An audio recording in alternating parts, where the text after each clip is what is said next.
মাছ কত এটা? আসসালামু আলাইকুম স্যার, আছেন কেমন? শরীরটা কেমন স্যার? আলহামদুলিল্লাহ ভালো আছি। মাছের দাম কত? মাছ পরে হবে স্যার, আপনার শরীরটা ভালো আছে? আচ্ছা আলহামদুলিল্লাহ ভালো আছি। এখন ওই মাছ দেশো কত করবি? দামে থাকবে না স্যার, মাছ লই যান স্যার, দামে থাকবে না, মাছ তো তাজা আছে স্যার, তাজা আছে স্যার। দেখেন এই যে মাছ তো মরে স্যার, আপনার লোকে রাখছি স্যার। ঠিক আছে, দাম কবি না আমারে। আপনি একটা মাত্র ব্যক্তি স্যার যে বাজারে এসে কোনো দামাদামি করেন না, আপনার লোকে দামাদামি করলে দেওয়া দিবে হয়ে যায় স্যার। আচ্ছা মাছ তো নিবো আমি, তা তুই দাম কবি না, তুই মাছ আমারে কি ফিরিয়ে দিবি? স্যার দামাদামি করা লাগবে না, দাম দেওয়া লাগবে না। এই মিরাজ গেল কই? এ মিরাজ যা ব্যাগ লই আয়, এ মিরাজ ব্যাগ লই আয়। পরে দে আমার আগে দামটা। স্যার কি যে বলেন না স্যার, আপনাকে দামাদামি করতে এই ব্যস্ত স্যার, মাছটা কাটতে দে, সুন্দর করে কাটতে দে স্যার। পরে নেবে না, হন তোর লাতি দেবো, তুই জানা একটু ভালো আছে স্যার, হনে না বলছেন ব্যস্ত কাটতে দে, সুন্দর করে কাটতে দে। আচ্ছা মাছ তো নিলাম, এবার তো দাম কত? কি আর বলবো স্যার আপনাকে, আমার কেনাই আছে 4400 টাকা স্যার, আপনাদেরকে মাত্র 4500 টাকা রাখছি স্যার।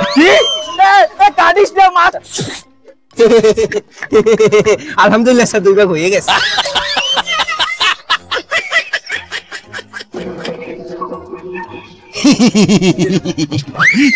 গলায় মাছে পোষ দিলে না, আমার গলায় পোষ দিলে। এডু একটা পাঙ্গাস মাছ 4500 টাকা। এবার আমার দ্বারা 2000 ঠাই আছে, তুই এই 2000 রাখ, আর 2000 আমি পরে দিয়ে দিব অনেক। কি যে বলেন না স্যার, 2000 টাকা আছে, কোনো সমস্যা নাকি স্যার? এ মিরাজ যা মাছটা কাইটা কল্লাটা সারে দিয়ে দে, বাকিটা 2000 টাকা সারাই লই যাইবে নে। স্যার খুব ভালো মানুষ, টেনশন করিস না, মাথাটা সুন্দর করে সাইজ করে দে স্যার, সুন্দর করে পরিষ্কার করে দেবে স্যার। আমার একটা আনে ধর। আচ্ছা স্যার আইবেন স্যার, আসসালামু আলাইকুম স্যার। তুমি আবার আমি জানি এই লেগে একবারই কাটছি তোমারে। এই দোকানদার আন্ডা আছে? আছে, কয়টা লাগবে?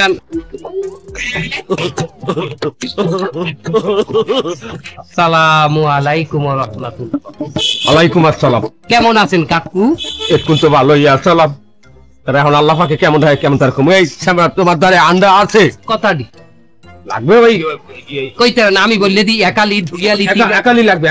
একালি একালিতে কইলো কাকু সাইড দেন। ওই চারটেই লাগবে আমার, তুই কথা বাড়াইতে ছাড়া। দাম কত?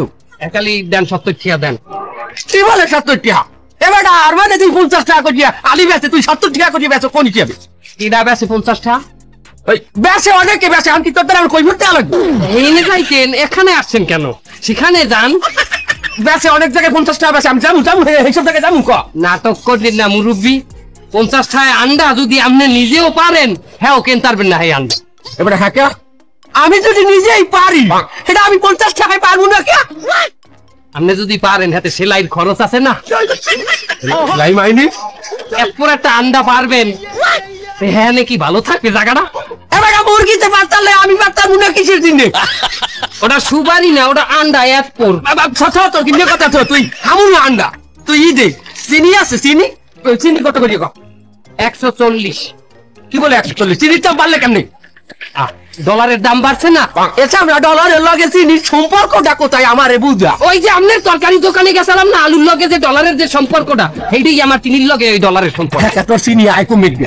অস্ট্রেলিয়ার ফিজি আইল্যান্ড থেকে আমার চিনি আসে। ডাইলিয়া না চিনি তোর দহে ডাইলি আছে, মুসুরি ডাইল আছে। ওই ইন্ডিয়ানটা আছে? ইন্ডিয়ানটাই আছে। ইন্ডিয়ানটার দাম কত? 130। এবার ইন্ডিয়ান মুসুরি ডালটা বাড়লে কিসের দিনে? এটা কি চায়না ঘুরিয়ে আছে? ইন্ডিয়ান ডাইল এখন চায়না ঘুরেই আসে, বর্ডার থেকে আসেন। আপনি জানেন না বর্ডার বন্ধ? বর্ডারে 2 নাম্বারই মাল এখন আনা নিশ্চিত। এখন বৈধভাবে চায়না ঘুরিয়ে তারপরে ডাইলে আসে। নরেন্দ্র মোদী নিজে চায়না ঘুরিয়ে মুসুরি ডাইল এই বাংলাদেশে নিয়ে আসে। মোদি নিজে তোর দোকানে ডাইল দিয়ে যায়, চায়না ঘুরিয়া যে চায়না ঘুরিয়েই আসে। কারণ মোদী বলছে কি, বর্ডার দিয়ে আমি অবৈধভাবে বাবা ডাইল আনতাম না, হলে আমার ইমান থাকবে না। মোদি কি আমাকে ধর্মের লোক? ইমান ডাই কমিছে সেটা আমি জানি না, সেটা মোদী বলছে যে তার ইমান থাকবে না। বাবা মোদিরে এখন কথা শোয়ান যায় না, কারণ নতুন করে আবারও ক্ষমতায় আসছে। বুঝতে পারছি, তুই তোর দোকানে হালাইয়া আমারে তুই ঠেহাই দিলি। এবারে হোক, আমি যদি আরব দেশে যাইতেরি তোর নামে আমি বড় দোয়া করবো, তুই একটু দোয়া কর যাতে আমি আরব দেশে যাইতেরি। আমি দোয়া করি আপনি জানো ভারত দেশে যাইতেন, আরব দেশে না। ভারত দেশে কে? ভারত দেশে যাইবেন না, কমে যাইবেন। এই সরকার আমনে গো নাম যে সিন্ডিকেট করে দাম বাড়াইছে তরকারির, ওই তরকারি আমাকে কাম তো বন্ধ করিয়ে দেবে, যার কারণে আপনাকে ওই ভারতের আইল ধরা লাগবে। আইল চেনেন? যে আইল ধরছে সবাই ভারতে গেছে না, সেই আইল আপনারও ধরা লাগবে। তুই কথা বেশি কইস কে বলতো? আমি আরব দেশে যাই, তোর নাম বড় দোয়া করুন, দাঁড়া আল্লাহ খালি তৌফিক দিক আমার। আপনি ভারত দেশে যাইয়েন মুরব্বী, হেন্না তরকারি কিনতে গেছি, ঠেহাই দিলেন আলু 120 টাকা। ও বেআইন, ওই আমার একটা কথা আছে, কিন্তু আপনারা যা যা চাইছেন ছেলের জন্য, ওই মোটরসাইকেল আমি দেব। তারপরে ওই বাদামের ছেলের জন্য ওই যে 10 লাখ টাকা চাইছেন লিকার, তাও আমি দেব।